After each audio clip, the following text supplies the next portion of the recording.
Peter ڈروکر کہتے ہیں، ادارے طاقت کے زور پر نہیں بنتے بلکہ اعتماد کی طاقت سے بنتے ہیں۔ اپنے کلائنٹس کے ساتھ کام کا آغاز کرنے سے قبل ہم ان سے 4 سوالات پوچھتے ہیں جو میں آپ سے بھی پوچھنا چاہوں گا۔ میرا مشورہ ہے کہ مزید آگے بڑھنے سے پہلے آپ اپنے ذہن میں ان سوالوں کے جواب ضرور دیجیے گا۔ اس سے آپ کو آئندہ بیان کردہ باتیں ذہن نشین کرنے اور انہیں استعمال کرنے میں خاطر خواہ مدد ملے گی۔ آپ ایک پس سطحی اعتماد سے بھرپور ادارے کو کیسے بیان کریں گے؟ نمبر 2، آپ ایک بلند سطحی اعتماد سے بھرپور ادارے کو کیسے بیان کریں گے؟ نمبر 3، آپ کا ادارہ کس کیٹیگری میں آتا ہے، یعنی پس سطحی اعتماد کی یا بلند سطحی اعتماد کی؟ نمبر 4، نتائج کیا ہیں؟ ہماری ورکشاپس میں اور مختلف تقریروں میں شریک کار عموماً پس سطحی اعتماد والے ادارے کی مندرجہ ذیل خصوصیات بیان کرتے ہیں۔ لوگ حقائق کو چھپاتے ہیں یا انہیں توڑ مروڑ کر پیش کرتے ہیں۔ نمبر 2، لوگ معلومات کو روک لیتے ہیں اور انہیں دوسروں تک نہیں پہنچاتے۔ نمبر 3، کسی بھی کامیابی کا کریڈٹ لینا بہت اہم ہوتا ہے۔ نمبر 4، لوگ سچ کو اپنے فائدے کے لیے استعمال کرتے ہیں۔ نمبر 5، نئے تصورات کی کھلے عام تصحیح کی جاتی ہے اور ان کے خلاف مزاحمت کی جاتی ہے۔ نمبر 6، غلطیوں کو چھپایا جاتا ہے یا انہیں صرف نظر کر دیا جاتا ہے۔ نمبر 7، لوگ الزام تراشی اور دوسروں کی برائی کرنے کے کھیل میں مشغول رہتے ہیں۔ نمبر 8، واٹر کولر ٹاک کی کثرت ہوتی ہے۔ نمبر 9، بے شمار میٹنگز پر میٹنگز ہوتی ہیں۔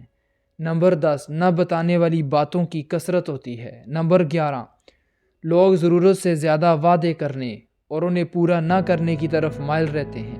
نمبر 12، وہاں بے شمار ایسی توقعات ہوتی ہیں جنہیں پورا نہیں کیا جاتا اور لوگ ان کی جھوٹی توجیہات پیش کرنے میں مگن رہتے ہیں۔ نمبر 13، لوگ یہ فرض کرتے رہتے ہیں کہ غلط چیزیں ہو ہی نہیں رہی اور مسلسل ان سے انکار کرتے ہیں۔ نمبر 14، انرجی لیول بہت پست ہوتا ہے۔ نمبر 15، لوگ اکثر غیر پیداواری پریشانیوں میں مبتلا رہتے ہیں، بعض اوقات تو خوف محسوس کرتے ہیں۔ شریک کاروں کے مطابق ایک بلند سطحی اعتماد والے ادارے ہیں۔ وہ مطلقاً مختلف روایتی رویہ دیکھتے ہیں، جیسے کہ نمبر 1، معلومات کھلے عام ایک دوسرے سے شیئر کی جاتی ہیں۔ نمبر 2، غلطیوں سے درگزر کر دیا جاتا ہے اور ان کی سیکھنے کے ایک طریقے کے طور پر حوصلہ افزائی کی جاتی ہے۔ نمبر 3، ادارے کا کلچر جدت اور تخلیق پر مبنی ہوتا ہے۔ نمبر 4، لوگ غیر حاضر لوگوں سے وفاداری کا اظہار کرتے ہیں۔ نمبر 5، لوگ واضح اور سیدھی بات کرتے ہیں اور اصل معاملات کا سامنا کرتے ہیں۔ نمبر 6، ادارے میں حقیقی ابلاغ اور حقیقی معاونت ہوتی ہے۔ نمبر 7، لوگ کثرت سے ہر کامیابی کا کریڈٹ شیئر کرتے ہیں۔ نمبر 8، میٹنگز کی تعداد بہت کم ہوتی ہے۔ نمبر 9، شفاف طریقوں پر عمل کرنا ایک مسلمہ روایت ہوتی ہے۔ نمبر 10، جانچ پڑتال کا نظام بہت اعلیٰ ہوتا ہے۔ نمبر 11، انرجی لیول بہت بلند ہوتا ہے اور لوگ مثبت تحریک محسوس کرتے ہیں۔ جب شریک کاروں سے یہ پوچھا جاتا ہے کہ ان میں سے کون سی لسٹ ان کے ادارے جہاں وہ کام کرتے ہیں کی بہترین تصور پیش کرتی ہے، وہ بلا تردد پہلی فہرست کی طرف اشارہ کرتے ہیں اور ہنستے ہوئے کہتے ہیں وہ ہماری کمپنی ہے اور جس ادارے میں میں کام کرتا ہوں وہ بالکل ایسا ہی ہے۔ پھر ہم ان سے اس طرح کے رویوں کے باعث پیدا ہونے والے نتائج کی بابت سوال پوچھتے ہیں، مثلاً آپ کی کمپنی میں کام کرنا کیسا ہو سکتا ہے؟ اصل کام کی طرف آپ کی توجہ کی شرح کیا ہے؟ آپ میں پارٹنر بننے یعنی اندرونی اور بیرونی دونوں طرح سے کی کتنی صلاحیت ہے؟ اہم معاملات کو کیسے ڈیل کیا جاتا ہے؟ آپ کا کلچر کتنا معاون ہے؟ جدت کس طرح کی ہوتی ہے؟ کیا ساتھ کام کرنے والے ایک دوسرے سے مربوط ہوتے ہیں؟ لوگ کتنی مہارت سے کسی بھی منصوبہ بندی پر عمل کرتے ہیں؟ کیا لوگ ادارے کی ترجیحات سے واقف ہوتے ہیں؟ کیا فیصلہ کرنے کے اہل لوگ بغیر چھانے پھٹکے مواد اکٹھا کرتے ہیں؟ میٹنگز کس طرح کی ہوتی ہیں؟ اخلاقیات کیا ہیں؟ کیا یہ تکمیلی عمل ہے یا صحیح کام کرنے کا؟ کنٹرول کا معیار کیا ہے؟ کس طرح کے نظام اور افعال رائج ہیں؟ رفتار پر کیا اثر ہوتا ہے؟ قیمت پر کیا اثر پڑتا ہے؟ دلچسپ بات یہ ہے کہ اس عمل کے دوران کسی قسم کے جوش برے رد عمل کا اظہار نہیں ہوتا۔ جب لوگ اپنے اداروں میں پس سطحی اعتماد کے اس تأثر کو دیکھتے ہیں، یہ ان کی دنیا ہے، اور زیادہ تر لوگ ایسے ہی ماحول کے پروردہ ہوتے ہیں۔ خوشی کا اظہار اس وقت ہوتا ہے جب لوگ، خاص طور پر وہ لیڈرز جو اپنے کہے کی سزا دوسرے لوگوں کو دیتے ہیں، یہ جان جاتے ہیں کہ ایسا نہ صرف ان 4 تہوں اور 13 رویوں کی خلاف ورزی کی وجہ سے ہوتا ہے، بلکہ ان اصولوں کی خلاف ورزی کی وجہ سے بھی ہوتا ہے جن پر ہر ادارے کی بنیاد رکھی جاتی ہے، جن کی بدولت ادارے کی ترجیحات اور ادارے کے ملازمین میں مطابقت پیدا ہوتی ہے۔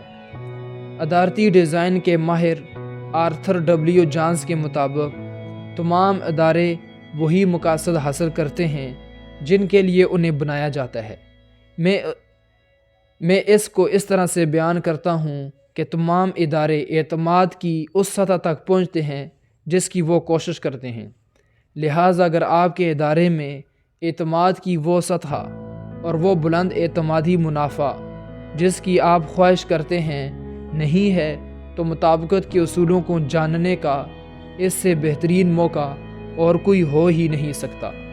یہی وقت ہے جب آپ ان نظاموں اور سٹرکچرز پر غور کر سکتے ہیں جو ثقافتی اعتماد کو تباہ کرنے والے خفیہ ہاتھوں کو الفاظ سے کہیں زیادہ بہتر طریقے سے بے نقاب کر سکتے ہیں۔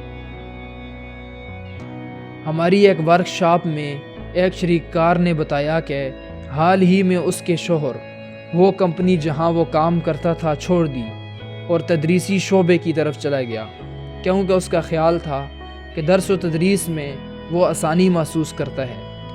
لیکن یونیورسٹی میں محض 4 دن کام کرنے کے بعد وہ واپس اپنی سابقہ کمپنی میں چلا گیا۔ یونیورسٹی کے نظام کار اور افسر شاہی سمیت اسے ایک قلم حاصل کرنے کے لیے بھی 3 جگہوں سے منظوری لینے پڑتی تھی۔ اس کا کہنا تھا، میں اس کے ساتھ کام نہیں کرنا چاہتا۔ جو کچھ یہاں میرے ساتھ ہوتا ہے مجھے پسند نہیں ہے۔ یہاں مجھے جو احساس دلایا جاتا ہے وہ مجھے پسند نہیں ہے۔ یقیناً یونیورسٹی کی پالیسیاں بد اعتمادی کی علامت تھی۔ اچھے لیڈران کو اپنے ارد گرد رہنے والے لوگوں پر اعتماد کرنا چاہیے۔ مندرجہ بالا مثال میں ہمیں نظر آتا ہے کہ جب سٹرکچرز اور نظام ان اصولوں سے جو اعتماد کو مہمیز کرتے ہیں مربوط نہیں ہوتے تو کیا اثر ہوتا ہے۔ یقیناً علامت طاقتور ہوتی ہیں، وہ غیر متناسب اقدار کو لے کر چلتی ہیں، وہ ضابطہ کار کے مثالی نمونوں کی الفاظ سے کہیں زیادہ وضاحت کے ساتھ ابلاغ کرتی ہیں، اور ایسا وہ جیومیٹرک تأثر کے ساتھ کرتی ہیں۔ کہا جاتا ہے کہ ایک تصویر کو ہزاروں الفاظ میں بیان کیا جا سکتا ہے، اور یہی بات علامات کے لیے بھی کہی جا سکتی ہے۔ یہ بہت کچھ بہت تیزی سے اور بہت سے لوگوں تک ابلاغ کرتی ہیں۔ علامات یا تو مثبت ہو سکتی ہیں یا منفی، اور یہ محکم قاصد نظام یا ضابطوں، تواتر کے ساتھ رائج رویوں یا لچنڈری کہانیوں سمیت کوئی بھی صورت اختیار کر سکتی ہیں۔ علامات میں 500 صفوں کی پالیسی سے لے کر ٹاپ مینیجرز تک جو مخصوص ایگزیکٹو پارکنگ کی جگہوں پر اپنی مہنگی گاڑیاں کھڑی کرتے ہیں، ہر چیز شامل ہوتی ہے۔ اس کا دائرہ ان نئے تقرر کردہ CEOs تک بھی پہنچتا ہے جو تنخواہوں میں اضافے سے اس لیے انکار کر دیتے ہیں کہ اس سے کام کرنے والے ملازمین تک غلط پیغام پہنچنے کا اندیشہ ہے۔ اس میں وہ فرنیچر بھی شامل ہے جو بورڈ روم میں لوگوں کے بیٹھنے کے لیے خریدا جاتا ہے، اور ایک CEO جو تمام 10,000 گاہکوں کے فیڈ بیک کے فارم پڑھتا ہے کیونکہ اسے واقعی اپنے گاہکوں کی آراء کا خیال رہتا ہے۔ اپنی زندگی کے ایک حصے میں مجھے ایک بہت بڑی ریئل اسٹیٹ ڈیولپمنٹ کمپنی کے ساتھ کام کرنے کا موقع ملا، جس کے 3 بنیادی اصول تھے، یعنی سخت محنت کرو، ذہانت سے کام کرو اور لطف اٹھاؤ۔ ایک دفعہ ایک بروکر ایک ایسے گاہک کو لے کر ہمارے پاس آیا جو ایک بہت بڑے پروجیکٹ پر کام کرنا چاہتا تھا۔ اس نے شہر کے 10 بڑے ڈیولپرز سے نیلامی کی آفرز لینے کا فیصلہ کیا۔ ہم اس چانس کو لے کر بڑے پرجوش تھے، لیکن جیسے جیسے مذاکرات آگے بڑھے ہمیں احساس ہوا کہ اس بروکر کے ساتھ کام کرنا بہت مشکل ہوگا، اور وہ اپنے مطالبات میں اس حد تک ہٹ درم تھا کہ اس کے ساتھ ہمارے مذاکرات بے معنی، یک طرفہ اور کسی حد تک تکلیف دہ ہونے لگے۔ جب ہم اس پروجیکٹ کی 10ویں میٹنگ میں بیٹھے تھے تو سینئر پارٹنر ایک دم میری طرف موڑا اور کہا کہ اسٹیفن، میں ایک سوال کرنا چاہتا ہوں، کیا تمہیں اس ڈیل پر کام کر کے کسی بھی طرح کا مزہ آ رہا ہے؟ مجھے اعتراف کرنا پڑا کہ ایسا نہیں ہے۔ اچھا، اس نے کہا، مجھے بھی مزہ نہیں آ رہا۔ لطف لینا ہماری اقدار میں سے ایک ہے، ہمیں کسی بھی طرح کا مزہ نہیں آ رہا، لہٰذا ہم اس نیلامی سے دستبردار ہوتے ہیں۔ اتنے بڑے موقع سے ہمارا دستبردار ہو جانا گاہک اور بروکر دونوں کے لیے بہت بڑا شاک ثابت ہوا، لیکن یہ کمپنی کی اقدار کے عین مطابق تھا، اور اس سے پورے ماحول میں یہ پیغام پھیلا کہ ہم اپنی اقدار کے بارے میں کتنے سنجیدہ ہیں۔ وہ فیصلہ ہماری اقدار کی علامت بن گیا اور کمپنی کے مروجہ اصولوں کے بامانہ حصے کے طور پر بار بار بتایا گیا۔ انہیں جہاں سے بھی لیا جائے، علامات، نمائندگیوں، آئیکونز اور ان تصورات کے دائرے میں صحیح کیا ہے اور غلط کیا ہے کی صورت میں متناسب اقدار بن جاتی ہیں۔ ایک لیڈر کہتے ہیں، کسی بھی ادارے میں ایک طویل مدت کے لیے اعتماد کیے گئے لیڈر کی موجودگی صرف اس وقت ممکن ہے جب اس کے متعلق اچھی کہانیاں ہوں، خاص طور پر اس کے استقلال کے متعلق۔ ذیل میں علامات کی کچھ مثالیں پیش کی جا رہی ہیں کہ علامات کیسے اعتماد کو استوار کرتی ہیں اور اس کا ابلاغ کرتی ہیں۔ ہیولٹ پیکارڈ کے آغاز کے کچھ سال بعد کمپنی کے مشترکہ بانی بل ہیولیٹ ایک ویک اینڈ پر کمپنی کے سٹور روم میں رک گئے۔ انہیں کسی کام کے لیے ایک ہتھیار کی ضرورت تھی جو ہتھیاروں والے ڈبے میں بند تھا۔ یہ کمپنی کی روایت کے خلاف تھا، کیونکہ کمپنی نے اپنے سٹور رومز اور ہتھیاروں والے ڈبوں کو خصوصاً کھلا رکھا تھا تاکہ ملازمین بغیر کسی دشواری کے ان تک رسائی حاصل کر سکیں۔ ڈبوں کو کھلا رکھنے کا فیصلہ ہیولٹ پیکارڈ کے ملازمین پر بھرپور اعتماد کا مظاہرہ کرنے کے لیے کیا گیا تھا۔ اس فیصلے کی وجہ ایک دوسرے مشترکہ بانی ڈیوڈ ہیولیٹ کو کئی سال پہلے ایسی کمپنی میں کام کرنا تھی جہاں ہتھیاروں کو ڈبوں میں بند رکھا جاتا تھا، اور اس بات کا خیال رکھا جاتا تھا کہ کوئی ملازم کسی ہتھیار کو چرا نہ لے۔ ڈبے پر لگا ہوا تالا دیکھ کر ہیولیٹ نے غصے میں آ کر اسے توڑا اور پھینک دیا، اور تالے کی جگہ ایک کارڈ چسپا کر دیا جس پر لکھا تھا کہ ایچ پی اپنے ملازمین پر اعتماد کرتی ہے۔ اس دن کے بعد کھلے ڈبے اعتماد کی علامت بن گئے، ایک ایسی علامت جو وفاداری اور تخلیقیت کو متاثر کرتی ہے۔ ایک ایسے وقت میں جب کمپنیاں اپنے ملازمین کے لیے سینکڑوں صفحوں پر مشتمل ضابطوں کے ہینڈ بکس اور پالیسی مینوئل رکھتی تھی، نارڈ اسٹرام کا پالیسی مینوئل صرف ایک کارڈ پر مشتمل تھا جس کی فرنٹ سائڈ پر لکھا تھا کہ امپلائی ہینڈ بک۔ نارڈ اسٹرام میں خوش آمدید، ہم اپنی کمپنی میں آپ کی موجودگی سے بہت خوش ہیں۔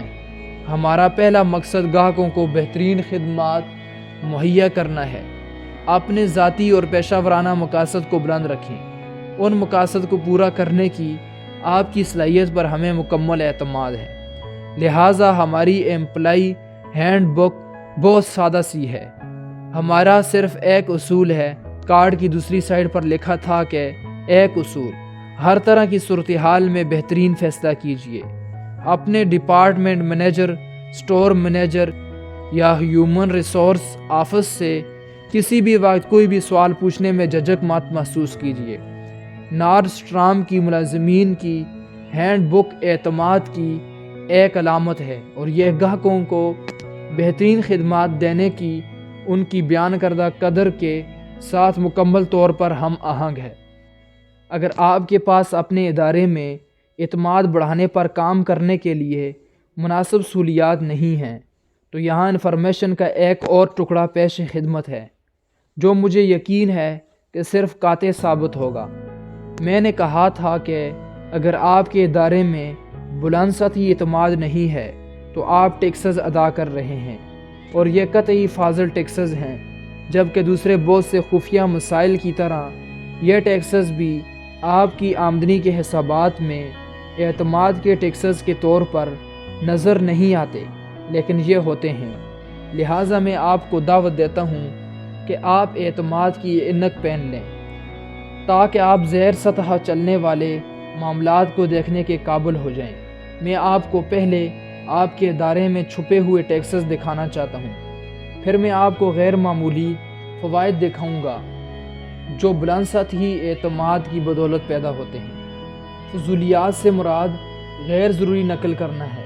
یقیناً زائد از ضرورت جانچ پڑتال کا سسٹم اور ڈیٹا مینجمنٹ ضروری ہے، لیکن فضول ٹیکسز، زائد ادارتی سلسلہ اقتدار، انتظامیہ کی تہوں اور کنٹرول کی ضمانت کے لیے ترتیب دیے گئے گڈ ماڈ نظاموں کی صورت میں ادا کیے جاتے ہیں۔ اس کا زیادہ تر حصہ اس نظریے سے نمو پاتا ہے کہ جب تک لوگوں کی کڑی نگرانی نہیں کی جائے گی ان پر اعتماد نہیں کیا جا سکتا، اور یہ بہت مہنگا ثابت ہوتا ہے۔ میرے والد نے مجھے اپنا ایک تجربہ بتایا جس میں انہیں لاس ویگاس کے ایک کھیلوں کے ادارے کے لیے پریزنٹیشن دینی تھی۔ انتظامیہ نے انہیں کیسینو کا جواب بازی کا فلور دکھایا۔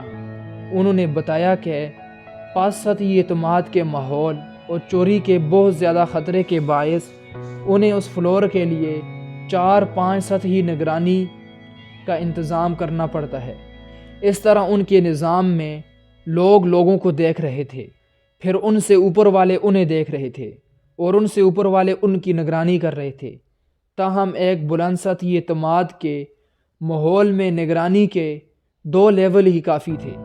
بعض حالات میں دوبارہ کام کرنا اور نظام کو دوبارہ ترتیب دینا بھی فضولیات کی فہرست میں آتا ہے، کیونکہ یہ پس سطحی رویوں کے زیر اثر کیا جاتا ہے۔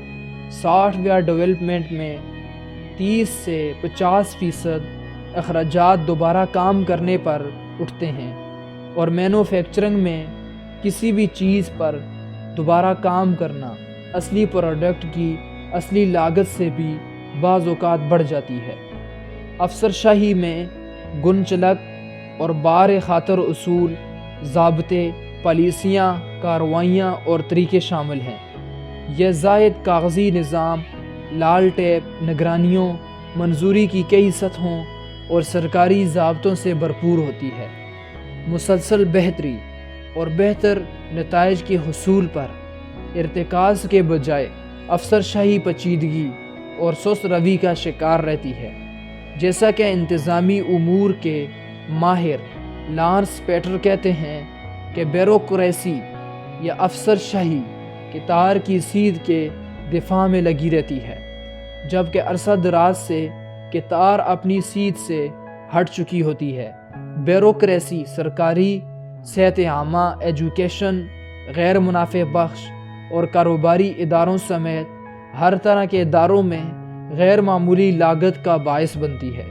پس سطحی اعتماد بیوروکریسی کو جنم دیتا ہے، اور بیوروکریسی ہر جگہ نظر آتی ہے۔ نمبر 3، سیاست۔ کسی بھی ادارے میں سیاست کی تعریف یہ کی جاتی ہے کہ اختیار حاصل کرنے کے لیے چالاکیوں اور حکمت عملیوں کا استعمال کیا جائے۔ دفتری سیاست ایک کشمکش تخلیق کر کے اپنے ہی خلاف ایک ثقافت جنم دیتی ہے، جسے مصنف لارنس میک گریگو سرون اندرونی دشمن کا نام دیتے ہیں۔ دفتری سیاست معلومات کی ترسیل پر بندش لگانے، باہمی لڑائی، خفیہ ایجنڈوں کے ساتھ کام کرنے، مختلف شعبوں کے مابین دشمنی پیدا کرنے، غیبت کرنے اور میٹنگز در میٹنگز جیسے رویے پیدا کرتی ہے۔ اس طرح کے رویے ہر قسم کے ضیاع وقت، ٹیلنٹ توانائی اور پیسے کی بے جا ضیاع کو جنم دیتے ہیں۔ ساتھ ہی ساتھ یہ کمپنی کی ثقافتوں کو زہر آلود کر دیتے ہیں، حکمت عملیوں کا ستیہ ناش کر دیتے ہیں، اور انہی کی وجہ سے پیش قدمیاں، تعلقات اور مستقبل سبوتاش ہو جاتے ہیں۔ دفتری سیاست پست اعتماد والے ماحول میں پھلتی پھولتی ہے اور بہت سی وجوہات کے باعث اعتماد کا متضاد ثابت ہوتی ہے۔ نمبر 4، بدعہدی۔ بدعہدی ایک ایسا رویہ ہے جو زیادہ تر لوگ کسی بھی کمپنی میں کام کرتے ہوئے روا رکھتے ہیں۔ وہ وہاں صرف اتنا کام کرتے ہیں جن سے ان کی تنخواہیں مقررہ وقت پر انہیں ملتی رہیں۔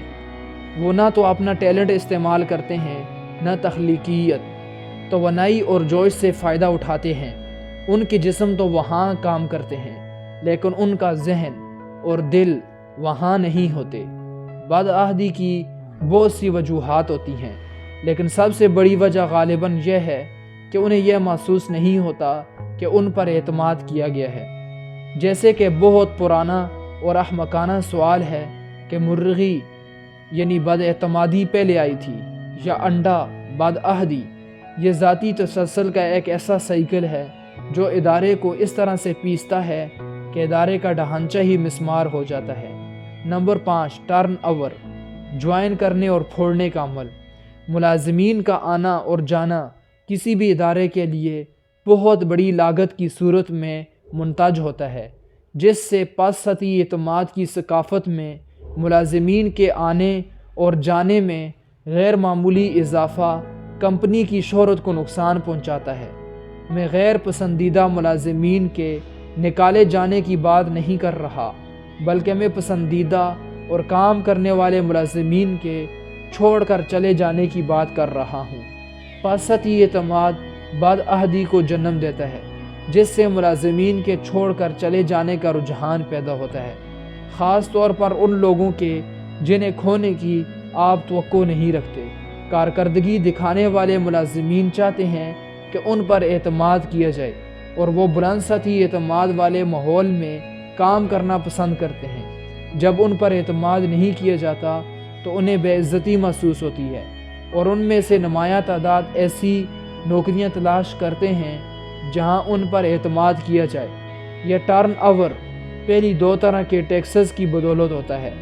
لوگ پست اعتماد کے ماحول میں ہونے والی سیاست اور بیوروکریسی کا شکار نہیں ہوتے، لہٰذا وہ چلے جاتے ہیں۔ انچاہا ٹرن اوور بہت مہنگا ثابت ہوتا ہے۔ اوسطاً ایک چھوڑ کر جانے والے ملازم کی جگہ کو پر کرنے کے لیے کمپنیوں کو سالانہ تنخواہ سے تقریباً 1.5 گنا زیادہ قیمت ادا کرنا پڑتی ہے۔ نمبر 6، ہلٹر بازی یعنی فساد۔ فساد بنیادی طور پر ملازمین کے بجائے بیرونی سرمایہ کاروں کا چھوڑ کر چلے جانا ہے۔ جب اداروں میں اعتماد کم ہوتا ہے، یہ ایک تسلسل اختیار کر لیتا ہے اور مارکیٹ تک جا پہنچتا ہے، اور گاہکوں، سپلائرز، ڈسٹریبیوٹر اور انویسٹرز کے چھوڑ جانے کی بہت بڑی وجہ بن جاتا ہے۔ آج کل کی بڑھتی ہوئی تکنیکوں، مثلاً ترقی کے تسلسل اور ملازمین کو دنیا تک اپنے تجربات کے ابلاغ کے لیے با اثر بننے کے باعث یہ ایک بہت بڑا مسئلہ بن چکا ہے۔ جب ملازمین پر اعتماد نہیں کیا جاتا تو وہ یہ بد اعتمادی گاہکوں تک پہنچانے میں لگ جاتے ہیں، جس سے پایان کار گاہک چھوڑ جاتے ہیں۔ میری بہن نے مجھے ایک ریستوران کے بارے میں بتایا جہاں وہ کھانا کھانے کے لیے گئی تھی۔ جب اس نے ویٹر سے پوچھا کہ اسے مینو میں بتائی گئی چیزوں میں سے کس کا انتخاب کرنا چاہیے، تو اس ویٹر کا رد عمل انتہائی حیران کن تھا۔ اس نے کہا، میرا خیال ہے آپ کو کسی دوسرے ریستوران کا انتخاب کرنا چاہیے۔ اب میں نہیں جانتا کہ آخر ویٹر نے ایسا رویہ کیوں اپنایا، لیکن میں ایک بات جانتا ہوں کہ ملازمین گاہکوں کے ساتھ ویسا ہی سلوک کرتے ہیں جیسا انتظامیہ ان کے ساتھ کرتی ہے۔ اب اگر یہ پوچھا جائے کہ ایک نئے گاہک کو تلاش کرنے میں ایک پرانے گاہک کو نہ جانے دینے کی نسبت کتنی لاگت خرچ ہوتی ہے، تو کچھ لوگوں کا خیال ہے کہ یہ 500% مہنگا پڑتا ہے۔ Number 7، fraud. فراڈ سیدھی سیدھی بے ایمانی، دھوکے بازی، دوسروں کے کام میں روڑے اٹکانے اور دوسروں کا حق غصب کرنے کا نام ہے، جس سے قیمت میں غیر معمولی اضافہ ہو جاتا ہے۔ در حقیقت بقیہ 6 اعتماد کے ٹیکسز دراصل انتظامیہ کے فراڈ ٹیکس پر رد عمل کا نتیجہ ہوتے ہیں، خصوصاً فضولیات اور افسر شاہی کے ٹیکسز۔ لہٰذا انفرادی ٹیکسز کے ساتھ ساتھ ایک اجتماعی ٹیکس بھی اپنا کردار ادا کر رہا ہوتا ہے، یعنی فراڈ ٹیکس، جو کئی ایک پاسطی اعتماد کے ٹیکسز کو مہمیز کرتا ہے، جس کے نتیجے میں قیمتی وقت اور پیسہ دونوں برباد ہوتے ہیں۔ 2004 میں کی گئی ایک تحقیق کے مطابق ایک امریکن کمپنی سالانہ منافع میں سے 6% کسی بھی طرح کے فراڈ کی وجہ سے کھو دیتی ہے۔ فراڈ اپنی نوعیت میں لامحالہ کردار سے متعلق خصوصیت ہے، جس میں کاملیت کے ساتھ ساتھ صرف اور صرف اپنی بہتری کی نیت شامل ہوتی ہے۔ اگر اس خصوصیت پر ہمارا رد عمل یہ ہو کہ ہم نگرانی کو سخت کر دیں اور کنٹرول کرنے کے مزید نظام کو لاگو کر دیں، تو ہم فراڈ ٹیکس میں انتہائی معمولی سی کمی ہی کر سکیں گے، اور ایسا کرنے سے ہم بقیہ 6 ٹیکسز کو مہمیز کریں گے، جو اتنے ہی بڑے اور طاقتور ہیں جتنا کہ فراڈ یا شاید اصلی فراڈ ٹیکس سے 5 یا 10 گنا زیادہ بڑے ہیں۔ کامن سینس کہتی ہے کہ ہمیں پیچھے ہٹنے اور اس مسئلے پر تھوڑے مختلف طریقے سے سوچنے کی ضرورت ہے۔ ہمیں معتبری کی 4 تہوں کو استعمال کرنے کی ضرورت ہے۔ ہمیں کسی بھی ملازم کو ملازمت دینے سے قبل اس کے کردار اور اہلیت کو پرکھنے کی ضرورت ہے۔ ہمیں لوگوں کی کاملیت اور نیت کو بہتر بنانے میں ان کی مدد کرنے کی ضرورت ہے۔ ایلن گرین سپین کہتے ہیں، اصول کردار کا بدل نہیں ہو سکتے۔ جب آپ ان تمام ٹیکسز جو پاسطی اعتماد سے بھرپور اداروں میں نافذ العمل ہیں سے بڑھ جانے والی لاگت کو جمع کرتے ہیں، تو کیا آپ کو کوئی شبہ رہتا ہے کہ پاسطی اعتماد کم رفتار اور زیادہ قیمت میں کس قدر نمایاں، براہ راست اور غیر متنازع تعلق ہے؟